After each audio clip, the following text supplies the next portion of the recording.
Eagle Community Television presents Community Connection with your host, Mike Cooper. Thanks for watching. Welcome to Community Connection. And thanks to our producer, Jeff Durall, and thanks to you for watching. We're in the studios of Jackie Kramer's dance studio at the corner of 10th and Main, downtown Hays, where with Jackie we're celebrating some 30 years of dance. Well, actually, dance studio, because I think Jackie's career goes back much further than that. Thanks for watching Community Connection.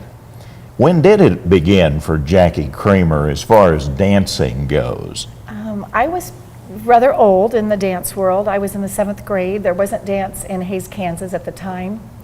The studio was only here for a couple of years. And then when I moved to Virginia, at the age of 18, I enrolled in dance classes and just loved it. And I joined a little dance company there. It was a very small dance company. We performed in just different venues around Richmond, Virginia, so that was fun.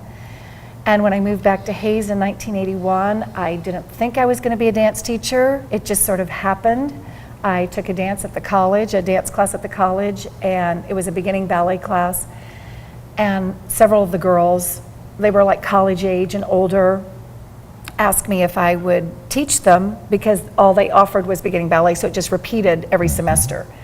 And I said, well, yeah, I have a little place I'm just kind of working out at. And so all of a sudden I had 80 students. So it went from just kind of just working out for myself to 80 students. So then I decided, well, I guess I'm a dance teacher. And then the next year I had 120 students. So then I quit my job at the phone company and became a full-time dance studio. And that was in 1981.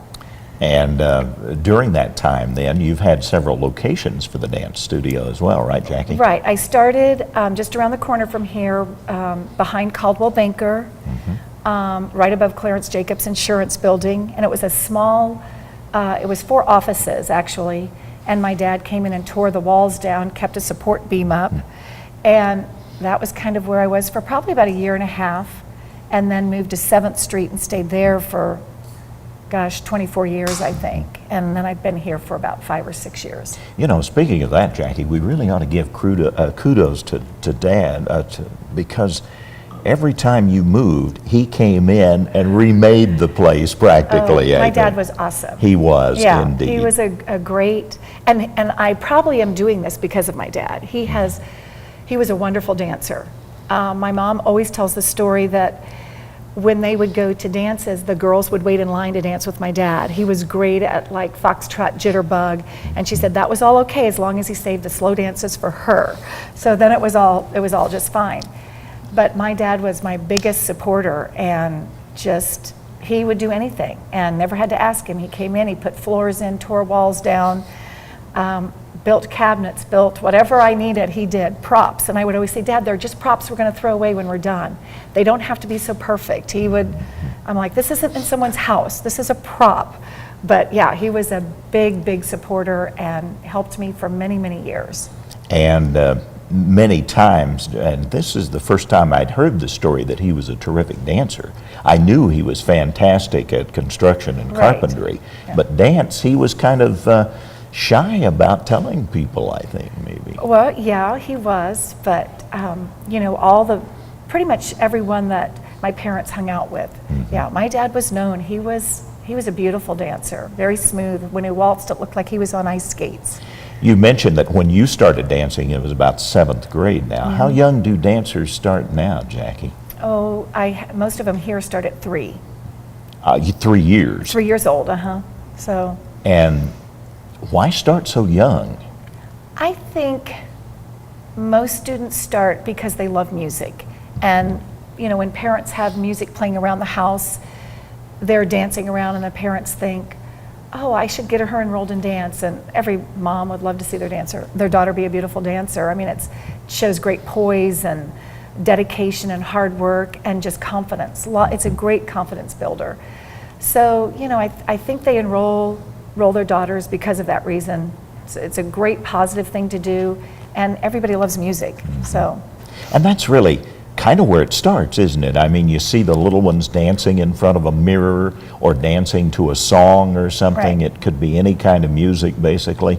And parents think, maybe there's some natural talent there, perhaps. Oh, sure, right. And you just try to develop, most of the kids that come here are not going to grow up to be professional dancers. They probably won't even do anything as adults in the dance world. But this is so much more than just dance.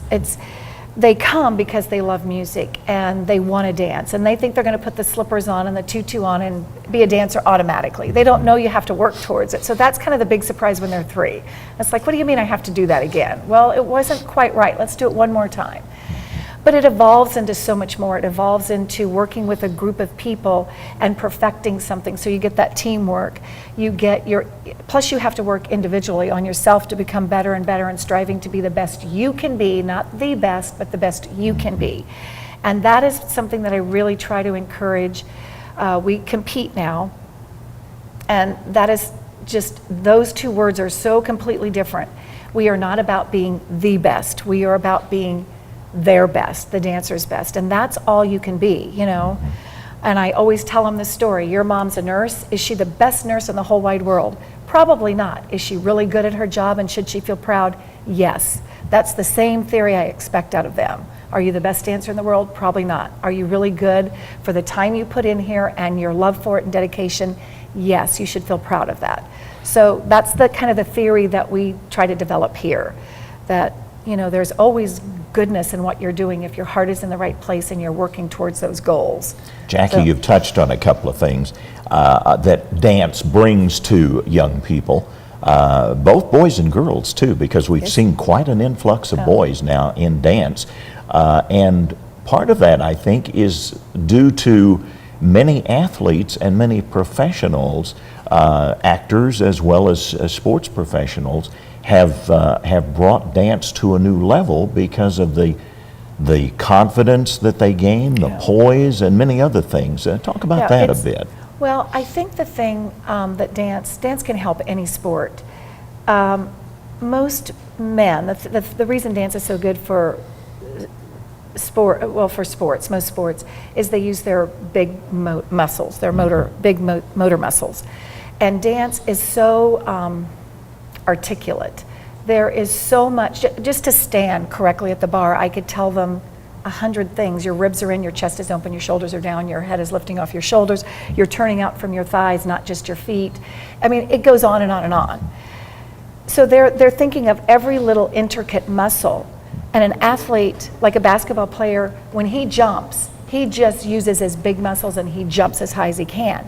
If I could have him in here to show him how much power he could get from the ball of his foot through his toes, he could get another 2 or 3 inches in his vertical jump.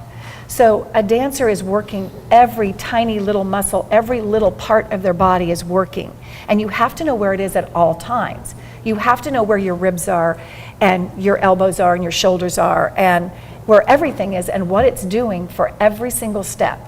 Because that is what perfects it, that is what makes it the ultimate best it can be. But, a football player is not going to think about their toes and there's a lot of power in that movement. There's a lot of power from the balls of your feet through your toes. It's a completely different concept. So dance really articulates your coordination level, your footwork, your speed in your footwork. So that has a lot to do with football or any, track, anything. So it really develops those girls or boys dancers. And that's why a lot of times it comes back to hurt me, because I develop all these great skills and then they decide their heart's really in track or basketball or whatever. And so I have to let them go, if that's what they choose to do. But I know that I have made them better in that sport because they understand their body so much better than they would if they just, practice basketball, and that was where their heart was and their love. So I know I've helped them in that area. It's kind of like classroom teacher. You develop and nurture these young people, and then all of a sudden you have to say goodbye to them. It's not easy. So. But as I told a personal story to Jackie, one of the things that came about was a poise, a confidence that our boys had that was developed with taking dance. Right. And now being able to translate that into making presentations in the business world and such. Well, they're so much more comfortable, and I always have teachers tell me that, that I can tell she's one of your dancers. She has no problem standing up and talking in front of a group of people. So, it helps. You're used to being kind of you, and when you compete, or even at your recital, you're throwing yourself out there and you're asking everybody to come watch you, and they're going to have an opinion. Whether you ask for the opinion or not, they're going to have an opinion about what you just did. So you're really kind of inviting, that judgment. And you have to develop a tough skin and have pride in what you're doing and believe in what you're doing. So it definitely helps. I think it helps for job interviews, for everything later in their life. Great life skills. You may have noticed in Jackie's lap is one young man who gets some personal attention here at the dance studio. As a matter of fact, we're thinking that maybe he may even run the place. We're not sure. We've got to visit with Dwayne about that. But this is Teddy. Now, Teddy is rather special here at the dance studio. He's here every day. I got Teddy about 5 years ago as my 25th wedding anniversary.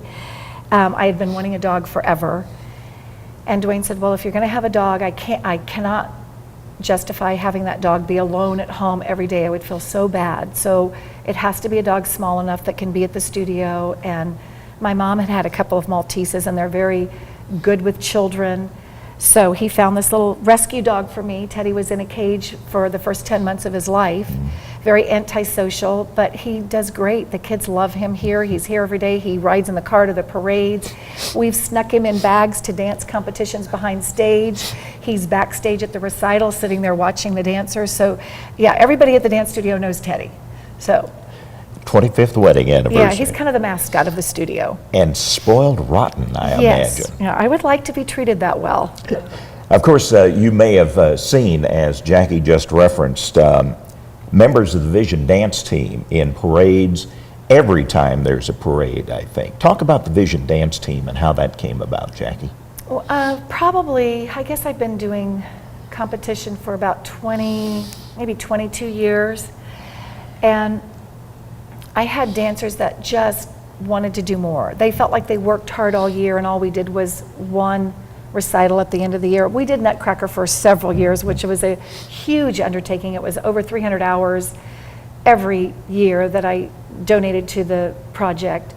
And it was such a beautiful thing. We had the Hayes Symphony that played live music. That was something in itself, just to be able to say, oh my goodness, I got to dance to live music. It wasn't recorded music. That was a real treat for our community and for my dancers.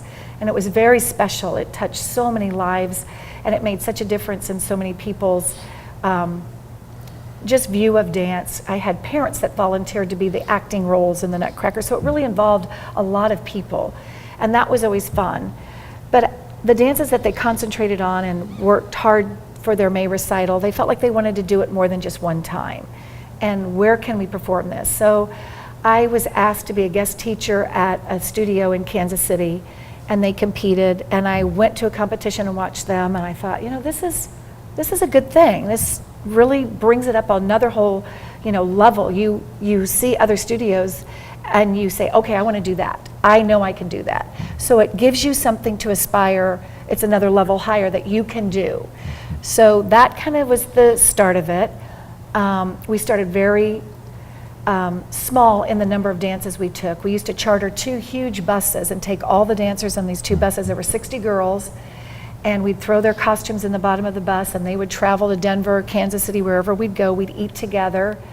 And then the more involved we got, some of them were doing 4 dances and some were doing 14 dances at competition. So we couldn't stay together because some of them were performing when others had time off. So then we stopped chartering buses, and parents, drive their children there. But it's a really good thing. If I can keep everybody's perspective, or going back to that same theory, it's not about being the best, because if my dancers, who also are cheerleaders and track and basketball and everything else, and they're kids, they have a boyfriend and they do things after school and on weekends. So and that's what I want. So if they stay well-rounded children, There's no way we can go to a competition and be the best studio there, because there are children that are willing to give up everything else and dance 30 hours a week and be homeschooled and everything else. So our theory, and I don't want them to feel disappointed or that they're not good enough. They are good enough. They're wonderful kids. They have great parents that support them. They work hard for me when they're here. I can't ask them to do any more. And I want them to go to school and enjoy the social life of school. That's very important. And so our theory is to, once again, I said it before, be your best, not the best. And then that makes you feel happy with what you've done, successful with what you've done, and proud of what you've done. So I think that those are good values, and that's a lifelong lesson you can take with you forever, to strive to be your best at whatever you do, whatever your passion is. I'm glad you mentioned the Nutcracker, because this certainly was a community event that we all look forward to. Perfect holiday presentations, of course, a lot of involvement of Right. people in the community, and of course the dancers, to give them an opportunity to really perform in public. And that's Right. kind of the Vision Dance Team model, isn't it, Jackie? Right, we perform at half times and parades, anywhere we can perform. They put so much work into it, and time and energy and money, that it's like, okay, we just don't want to do this one time. So we love to perform anywhere around our community to show people these are good kids. They're growing up. They're going to be our future. They're going to be the nurses and the doctors and the lawyers and the radio announcers and the dance teachers. They're going to be our community. So it's important for us to take a big role in this and develop them and bring them along. And the Nutcracker did that, and it involved 8-year-olds with adults. I had parents that were volunteering, like I said, to be the character roles in the Nutcracker. They got to listen to the symphony play and watch the symphony rehearse, adjust the music to us. This needs to be slower, this needs to be faster. This song is 14 minutes long. We really don't need a Waltz of the Flowers to be 14 minutes long. Can we cut this? I mean, there was a lot put into it, costuming, the props, everything. And they got a taste of all of that. It was truly a community event. Brenda Mader worked it for years and promoted it and worked very hard and donated lots of hours. Tanita Augustine and Becky Schaefer and I brought our students together and worked very hard to make it a community event, and it was very special. But when I branched out and did the competition, I just didn't have 300 hours to donate to the community any longer. So that's kind of when it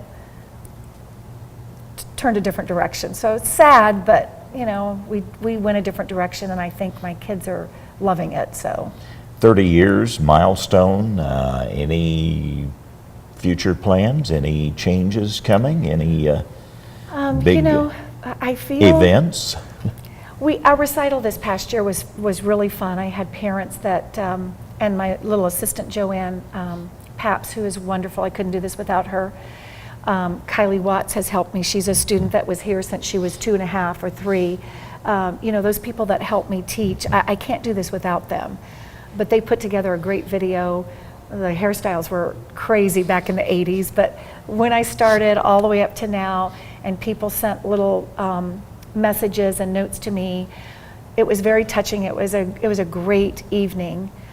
And I don't feel as old as I am, and I credit that to my students. When you surround yourself with youth and energy and excitement, that's how I feel my life is.